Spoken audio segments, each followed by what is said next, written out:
NASM is giving you free courses. That's right, free courses each month just for being part of the NASM family. Learn about everything ranging from nutrition to strength, weight loss to stress relief, and everything in between. Click the link in the bio for information and to claim your free course before they're gone.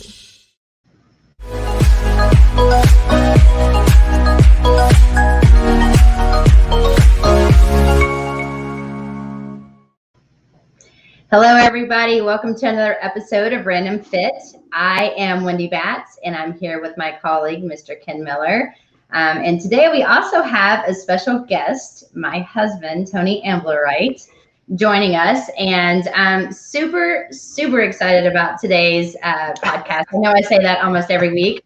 However, I think this one's going to be pretty interesting. Oftentimes, Tony and I, especially here, we get a bunch of questions asked. How do you guys work together, live together? You're married, you have a kid. How do you balance life? And so this podcast is about mainly how do we still love each other and work together and try to manage our schedules. But, Ken, with you being here as well, you go through the same things that we do, even though we're in the same industry and you guys aren't. It is definitely a challenge trying to find balance.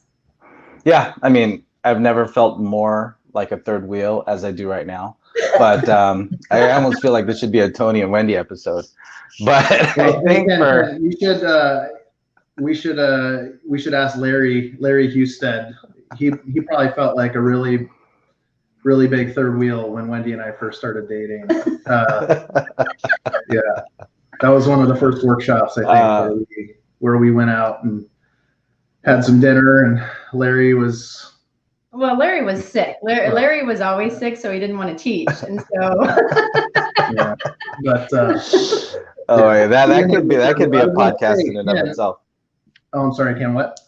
I would say that could be a podcast in and of itself. It's like NASM road stories. Ken, I was going to say, it's interesting. You shouldn't feel like a third wheel at all. I've known you longer than I've known my wife. Yeah, actually, Tony, we go back 20 years, almost 20 years now. Yeah. Well before she entered the picture. And here I am. I'm like now the cream of the Oreo. Like I've got my real husband, my work husband, which would be you, Ken, and then I'm just stuck in the middle between both of you people. Yeah. And your other work husband, Marty. Oh yes. That's double. All these Millers. Yeah, all these Millers. Yeah, you can't have enough Millers.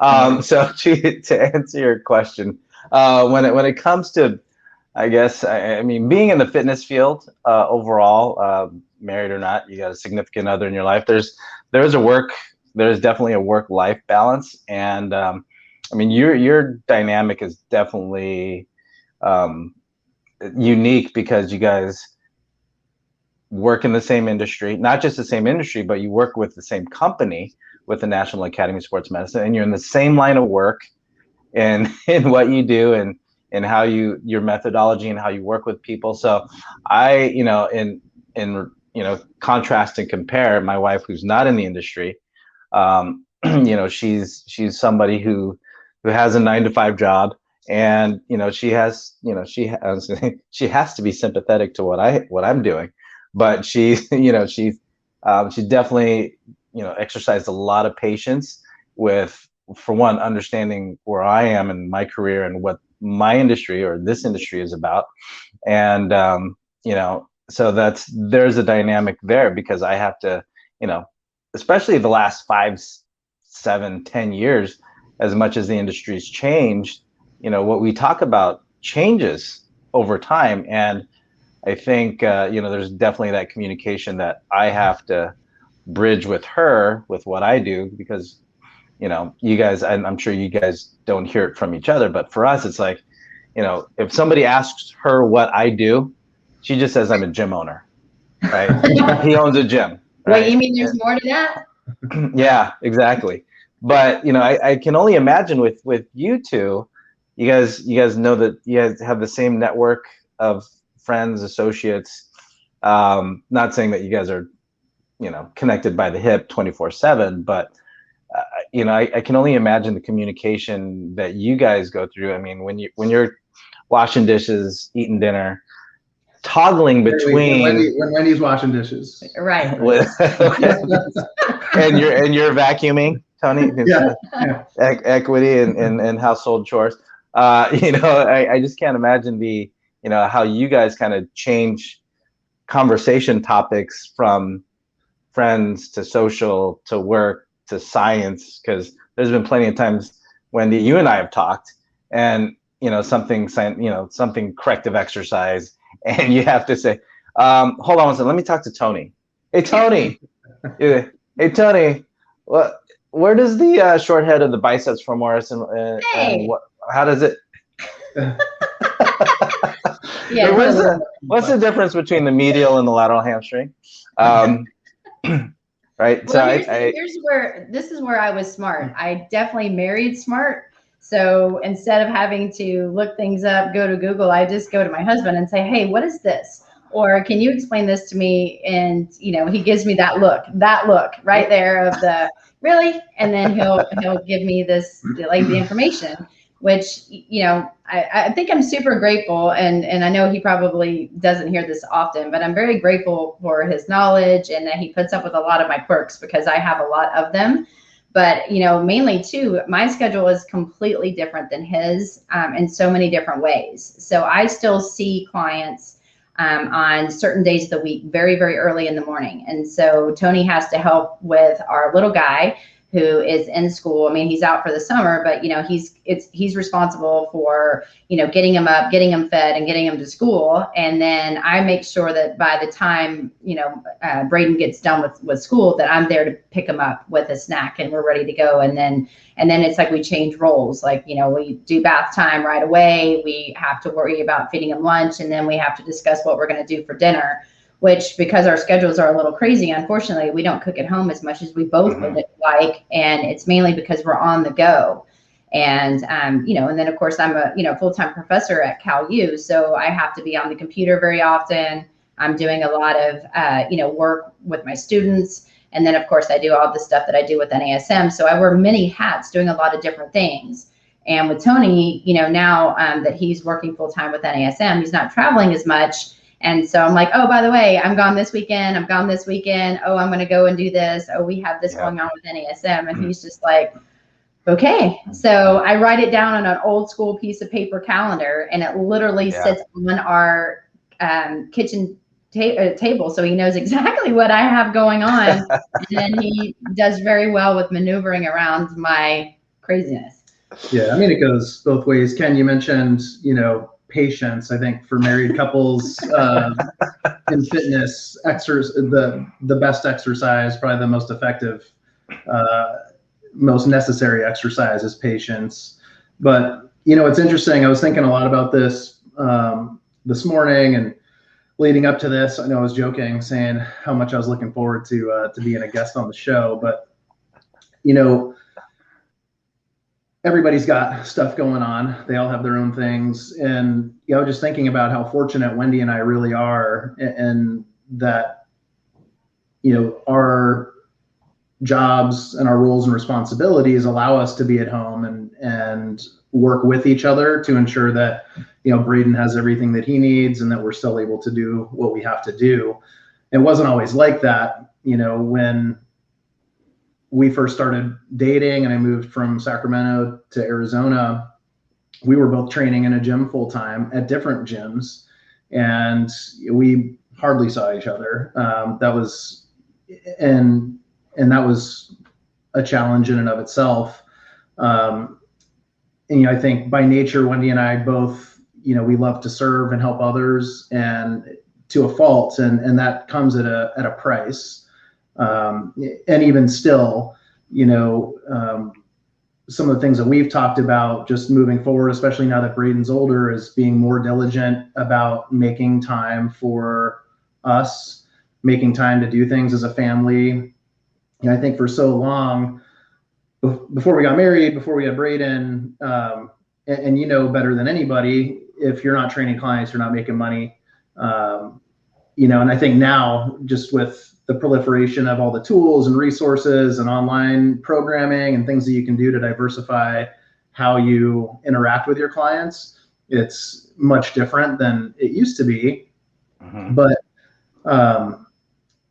you know, for us, I think it was because we both love to serve and take care of our clients, and we both enjoyed the success that comes with being really busy and helping a lot of people. That came at the expense of enjoying ourselves and actually enjoying the fruits of our labor. And so, you know, I find even in the positions that we're in, Wendy being able to work full-time from home, from anywhere, essentially, teaching for CalU online full-time, and me being fortunate enough to be in the role that I'm in at NASM, being remote and having the flexibility that's afforded me. We're struggling still to get out of our old habits and our old mindset of not working, you know, living to work and not, instead of working to live. And, you know, I think our relationship, Wendy said she's put up with, you know, she's grateful that I put up with her, but she's had to put up with a lot. That could be a whole other podcast series. But you know, I think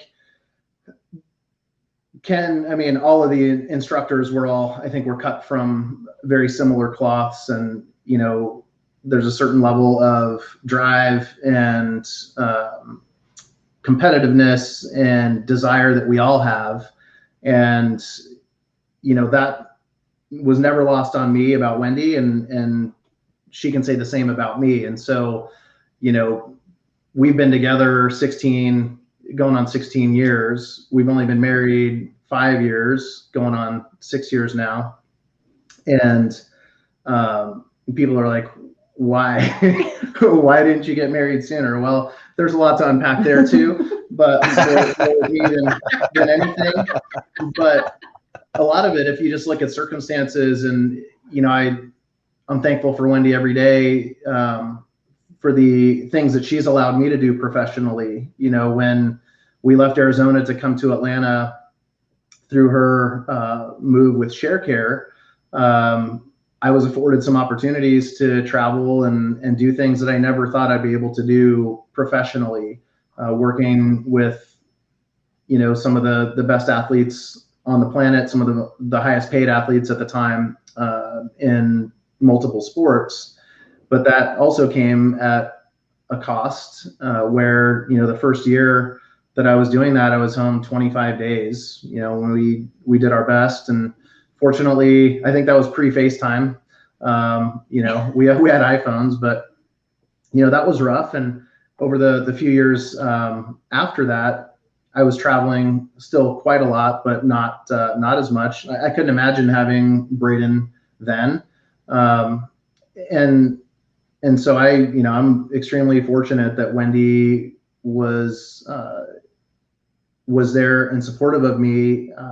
And I say allow, but really, you know, was okay with me traveling, because she recognized how much that meant to me professionally, and how much that fulfilled me. And that opened up a number of doors and opportunities for us both, as a result. So it wasn't for naught, but it definitely made things difficult on us, as far as our relationship was concerned. And so I think when I first moved back, I mean, it was like living with a stranger. She's like, who is this person? And I was, you know, due to my schedule, you know, the people that I was working with, you know, I was up at all hours of the night, and, you know, living in New York, I could go out and do stuff before having to see my client, or waiting up to see them if they needed any recovery and stuff after a game. And so I come back to Roswell, Georgia, and there's like nothing there. I think there was a Waffle House or something around the corner. And for those of you guys that are just joining us, we're listening, you guys are joining us with Random Fit with Wendy Batts, Ken Miller, and our wonderful guest, Tony Ambler-Wright, who, yes, is my husband. And he made this point about when he did move back from New York. And let me just tell you guys, I mean, it'd be 2 a.m. and Tony's out eating Pinkberry.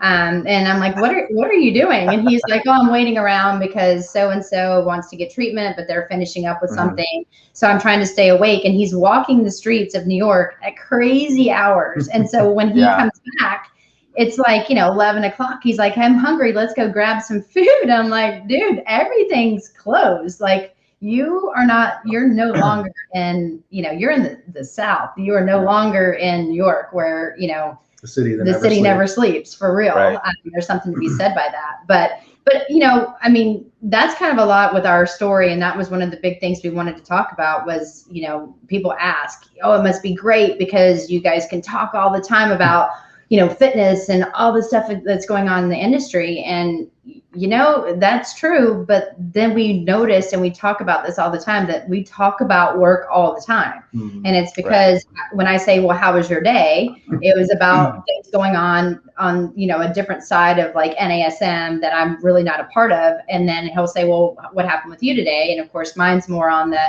podcast webinars, the master instructors and that type of thing on top of what I, my clients teaching. Yeah, clients teaching. And then, oh, by the way, we've got this going on with Braden tonight. Can you be ready in 30 minutes or less? Because we got to go. And so, there's a lot of, like, I love it because, again, I can share certain things with him that I know he understands, because there's nothing worse than, for instance, if I'm talking to someone about a topic I know nothing about, and this is, Ken, where you're going to come into play here in a second, because I'm sure you and Stacy go through this. She has no idea what you're talking about. And so I'm grateful that we have that. But we also truly work very, very hard on, when we sit down for dinner, let's try to change the subject and talk about anything other than work. Because often, too, Tony will start talking about something and I'm like, no, I disagree. And then we might banter about something that we shouldn't be, because I'm like, I'm right. And he's like, no, I'm right. And then he'll find out, like, he'll pull up research and I'm wrong. And then Braden will say, stop yelling at mommy. Yeah, stop being mean to mommy. Boy, even though it totally was my fault. Yeah, Braden's new thing is, Mom, can I whisper something in your ear? And he's like, Dad's grumpy. Dad's grumpy. And I'm like, yeah, he is. Even though he's just focused. So with you, Ken, you and Stacy has a completely different job. Obviously, she's outside the industry. You have two amazing kids, and you guys travel a lot to go see your families because you're fairly close. So how do you, when you want to talk to Stacy about work, besides just being a gym owner and doing, just the small portion of what you do in life, apparently, like, how does she listen? Does she understand? Does she want to hear about it? Yeah, she's, like I said, she's been, well, to your point earlier, Tony, patience is very important when it comes just to marriage, period. But because I do different things within fitness, teaching workshops, well, virtually now, personal training at my own facility, running my facility, traveling when the opportunity arises these days. So with her, it's just about letting her know what I'm doing, where I'm doing it. So like with that's the thing with you two, right? You Wendy, when Tony has to leave, or Tony when Wendy has to leave, the context in which they're going away, right? Yeah. To where for me, it's like if I'm on the road, jokingly, my mother-in-law will say, enjoy your vacation, right? And so I'll be enjoy your vacation, because I've got a second and a fourth grader, and any time away from the house is a vacation. So like, but we've had these bi-coastal trips. I go to New York, and like you, Tony, you're up. I'm on West Coast time. It's 1 a.m. in New York, and it's like, well, it's almost going to bedtime for me, but here I am. I'm still awake, so I'm walking around, and here I am. And I don't want to post anything on social media. I don't want to tell anybody where back here where I am. Yeah, I went to Times Square. I saw I saw a baseball game. It's like I saw it because I can't sleep, and I'm still on West Coast time, so it's not really a vacation. I'm there for work. And a lot of people don't realize, and you guys have been road warriors, just like. More than most people in our industry. That means going to an airport. That means going to a hotel, not sleeping while at a hotel. And if you're on another coast, so Wendy, you're going to be West Coast time. right? And now here you are, you're like, it's 8 o'clock. You're like, oh my God, I don't know. Right? People don't understand. Like when you get back home, it's like, oh, you should be nice and refreshed. You had time away from Tony, and you should be relaxed. But you're exhausted by the time you land. And when I come home, I'm like, I've probably slept 8 hours over the last 3 days. That's how good and that's where having to augment some of my sleep patterns, with some assistance, that becomes a requirement at this point in time. So, communication and Stacy being patient with me and me being patient with her and trying to help her understand, hey, just because I'm in a hotel, there's a pool at the hotel, and I went out to dinner 3 times, and it doesn't mean that I was on a vacation. It's all I got. I'm not going to cook in my hotel. I'm not going to sit by. I don't have time to sit by the pool as much as I'd want to. I might get a 30-45-minute workout in, but that's as luxurious as it gets.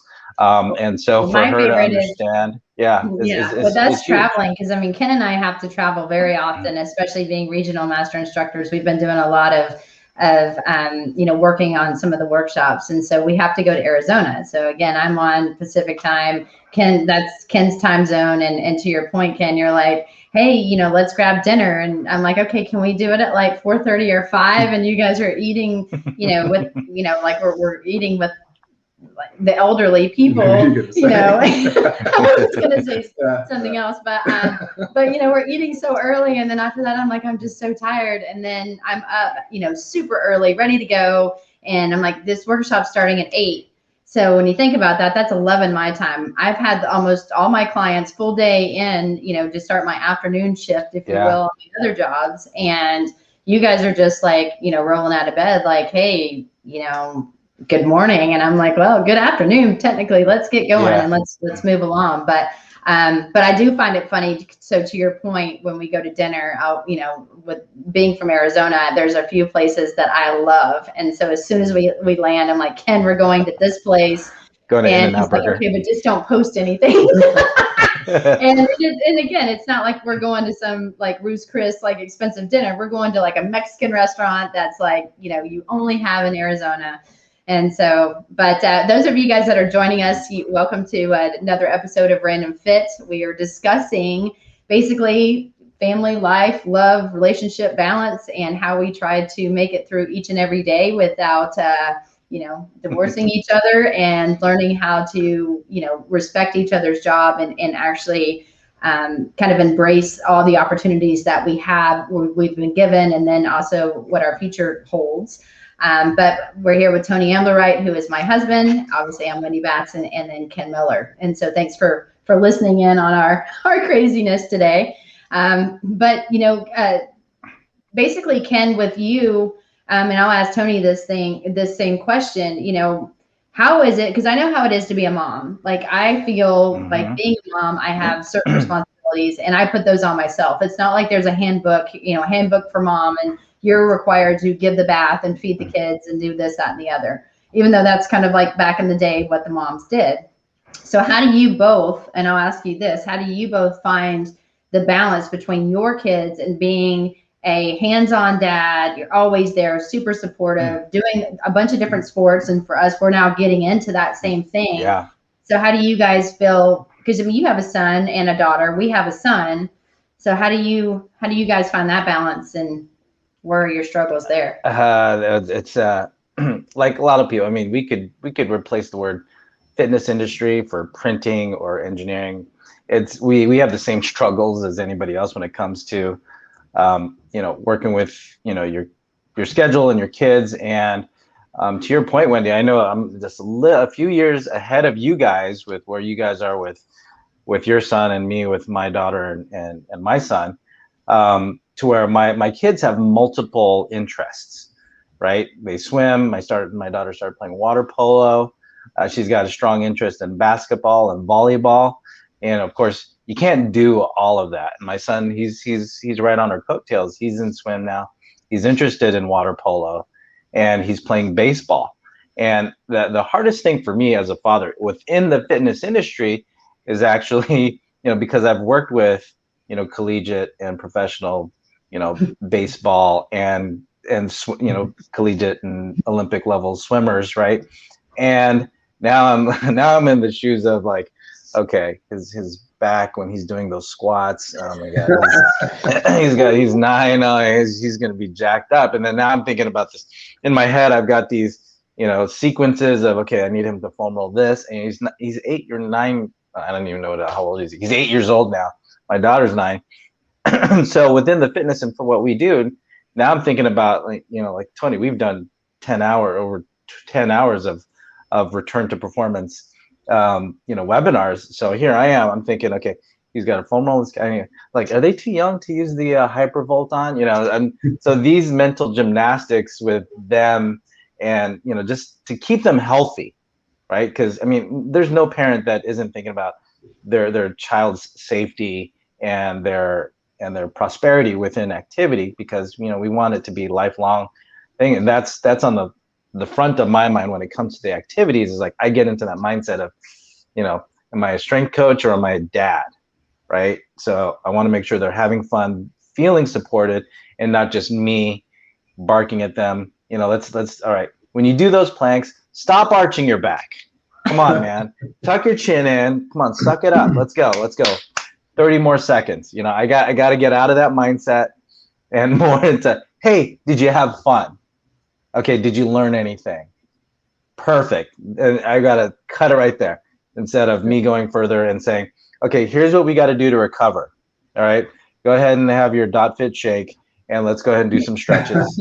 And let's get on your, let's put on your 10-pound weighted blanket, and make sure we get our 8 to 10 hours of sleep.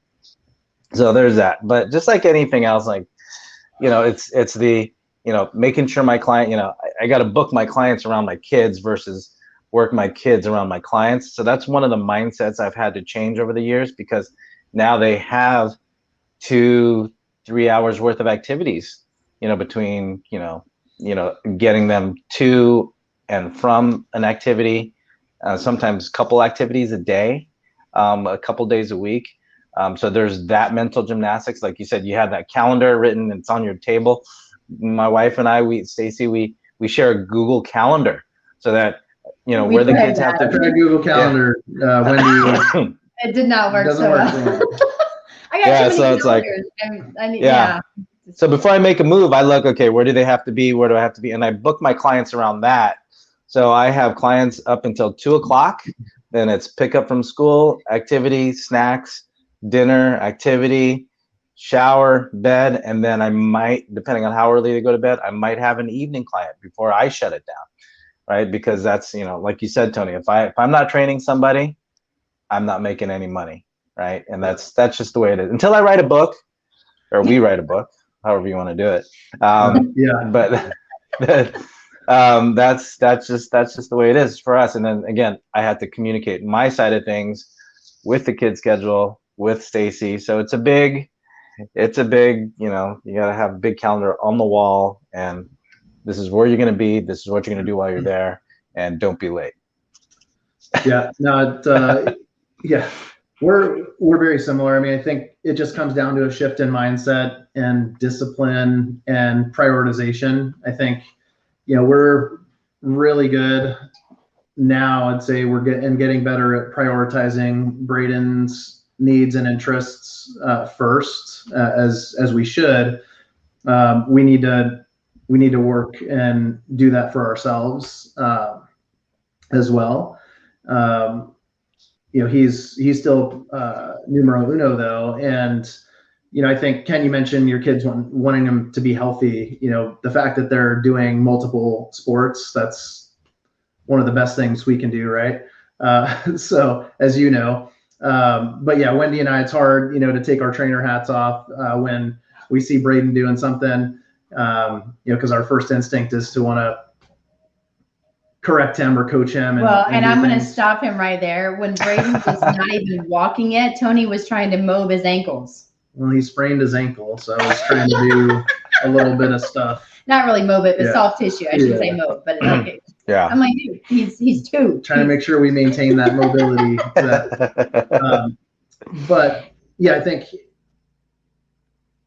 you guys, anybody who knows me knows I struggle with discipline and organization and structure. It's an ongoing battle.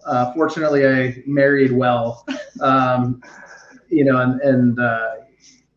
the old adage, opposites attract, is definitely true in our case. I drive Wendy nuts a lot.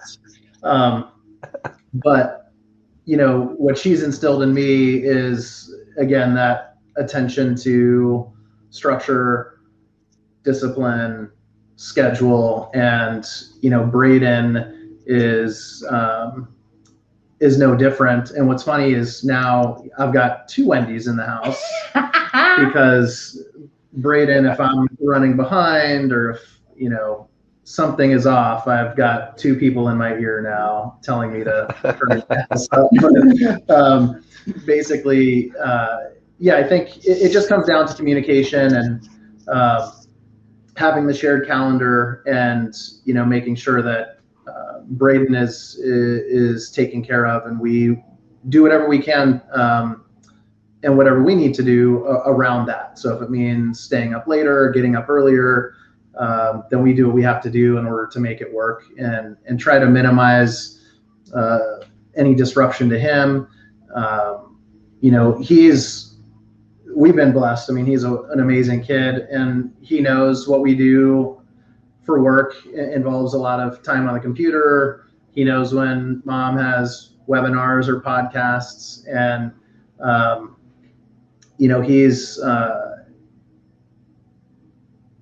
he's really good when it comes to kind of letting us do what we need to do. But when we're done, then we do our best to make it all about him and make sure that he knows we appreciate him, and we want him to enjoy life and have fun and do all the things that he likes to do. So I think with exercise, we're getting Braden into a number of different activities as well. And, that's been fun to watch and see him grow and develop in that sense. It's interesting getting him to do things like ride a bike or a scooter. That's been a bit of a struggle. It's too much work. Too much work. I don't know what it is. We were talking to some friends of ours, kids that are the same age, and it's like they don't want to put in the work to ride a bike anymore. Well, but with that being said, he also has a 4-wheeler. Like, he's got 2. Yeah. And he's had one basically since as I guess as soon as he could walk, he got a mini one. Power wheels, but it's a Power Wheels thing. And so why ride a bike and why pedal when you can just press a button? And now he's got this Mac Daddy one that like plays music and it's got a seat belt on it, and he can go pick up his friends like in his ride. Oh my goodness. And so why would you want to get on a bike? So literally it's a struggle because he's just like, oh, I'm tired. I want to go and just get on my 4-wheeler. So yeah, it sounds like you need to disconnect the battery or something. We need to accidentally break it out. Yeah. Sorry, buddy. It's not working today. Looks like you need to learn how to ride a bike. Getting him interested and wanting to do more physically active things. There's certain things that he gravitates towards, and just trying to expose him to as many different things as possible is something that we've been trying to do. And then just instilling in him that work ethic, like, hey, not everything is going to come easily. You've got to put in the effort and the work to get better. And, that's been interesting just to see certain traits that he has that Wendy and I don't have. And that is frustrating for us at times because we're both very competitive.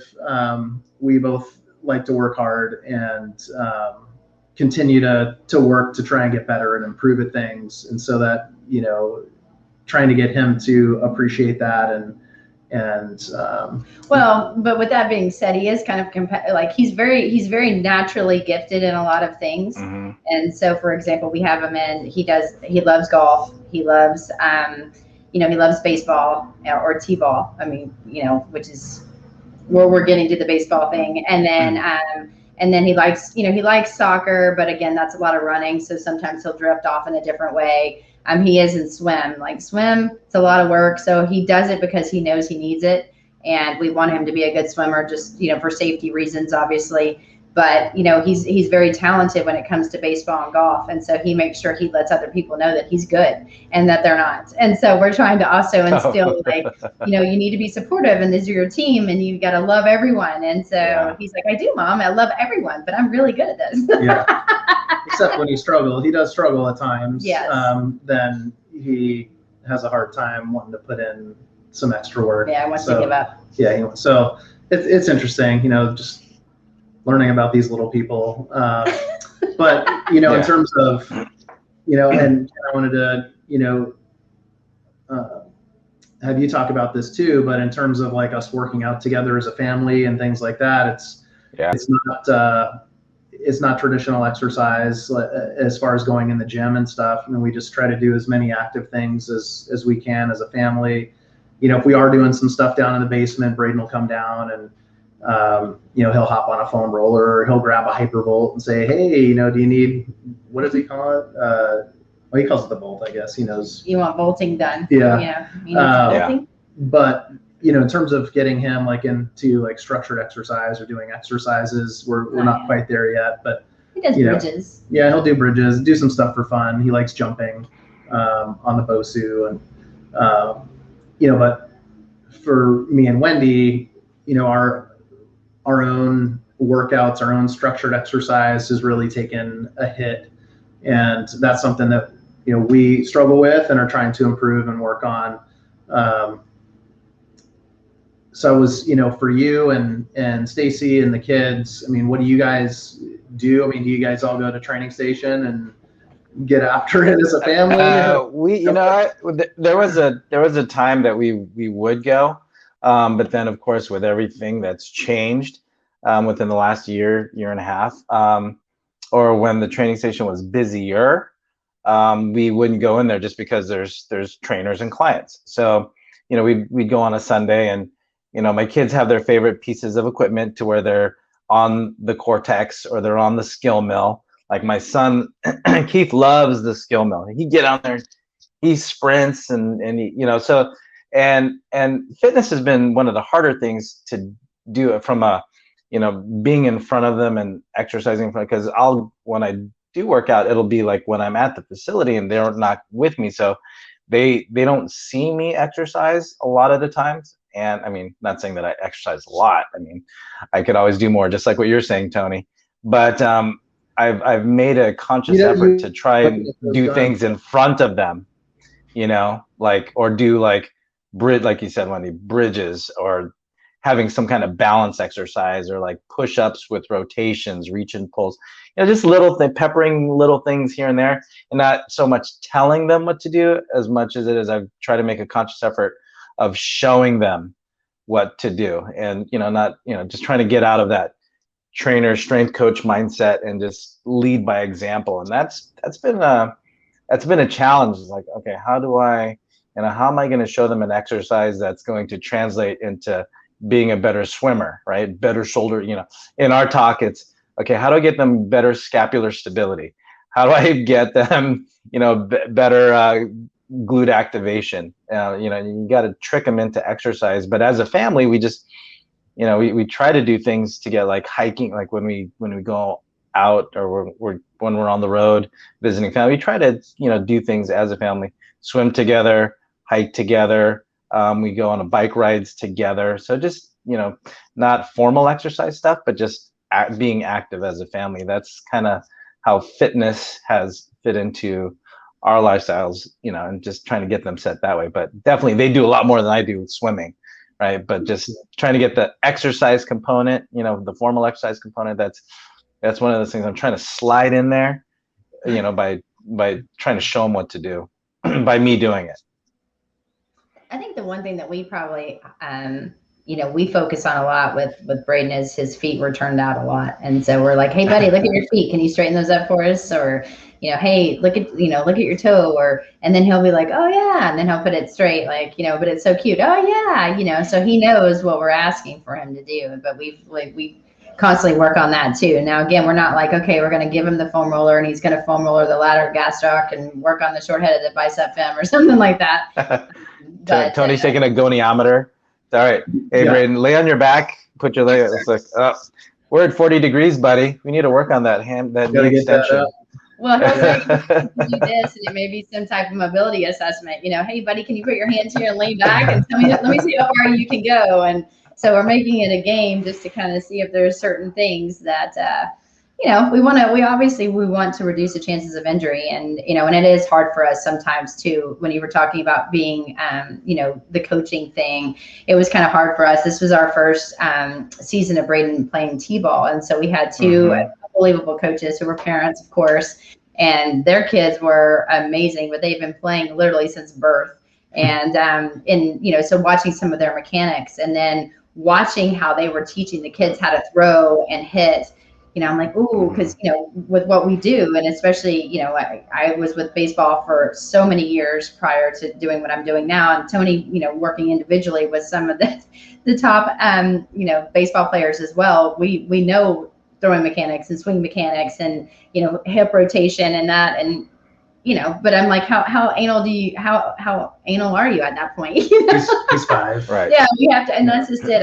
My expectations. I'm like, okay, he's not at that level, but I also want him to be taught correctly. So that one was hard for me. And I'm trying also not to be a mama bear. If someone's throwing dirt, like, don't get my kid dirty and throw dirt in his face, mainly because I know with him not wanting anything dirty, I'm going to have to pay the price of both of them later. Yeah. Now this is just, I know we're coming up on our time here, but something that I've had to think about more often now that they're doing different sports and they're doing different activities is not being that parent that tells the coach, what to do. Like, basically hear what they have to say, even though we've had different exposures to professional coaching and our athletes. One of the things is just about, all right, I'm just going to hold my tongue here and I'll let them warm up how they're going to warm up.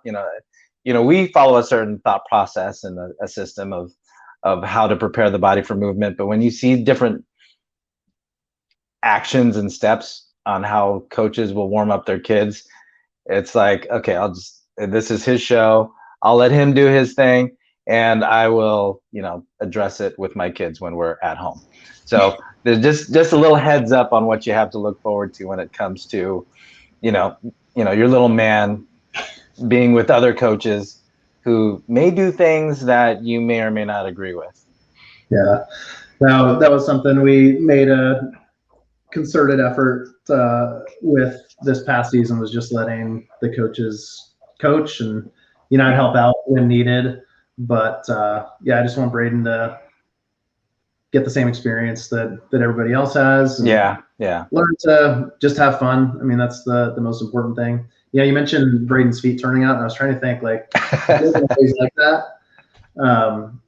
But we've got this foam roll, this 3-foot foam roll that we put up against our TV, primarily because we have a dog that just loves to put her balls under there. And when Braden, going as far back as I can remember, he'd stand directly in front of the TV, looking up at the TV, and in order to get as close to the TV, he'd turn his toes out because that roller was there. And I mean, you just think of repetitive patterns and always analyzing. This is our problem. You see, you're like, how did that happen? Not because he's tight and weak somewhere. It was because of just that foam roller. We're gonna go with that. Yeah, Wendy is GTD or GSD, and Tony always analyzing, getting things done. So, anyway. Oh man. Hey, I've had fun on that. I mean, I know I could sit here for hours listening to you two. I mean, but it's really funny. A lot of people who have been consuming information from National Academy of Sports Medicine, for the Random Fit podcast, done more than a few episodes now with you, Wendy, but last year, Tony, you and I were doing a lot of work together. So this is actually really fun and actually interesting now to see you two together, because I've either been working with one or the other, but now having done this podcast with you, both of you on the other end, this has been a good recording from my vantage point. So, but I can't think of a better couple to address love and fitness with than the both of you. So you guys definitely give me you know, a great example of what it is to be married and fully engaged with their child. Because I love talking to you too about how you handle life as parents, as professionals, as well as, you know, just, you know, people that are looking to still grow your career, and how you influence the industry. So thank you guys. Tony, always a pleasure seeing you. Don't see you nearly enough. I know I get the chance to see Wendy every quarter or so, but thanks for your time, guys, and I love spending as much time with you as I can. But that's it for today, I guess. But if there's something else, you know, just give us a reason to do this recording again with the three of us, and let's do it. Yes. Yeah. Thanks, Ken. No, it's always great seeing you. Thanks. He's got to see me all the time. Yeah. Yes, I'll see you in a minute. So for those of you listening to us on the Random Fit, we've had a great pleasure to have Mr. Tony Ambler-Wright, Wendy Batts, and myself here. If you like what you listen to, please like, follow, subscribe, download. Hopefully we'll see you again soon. But until the next time, take care and be well.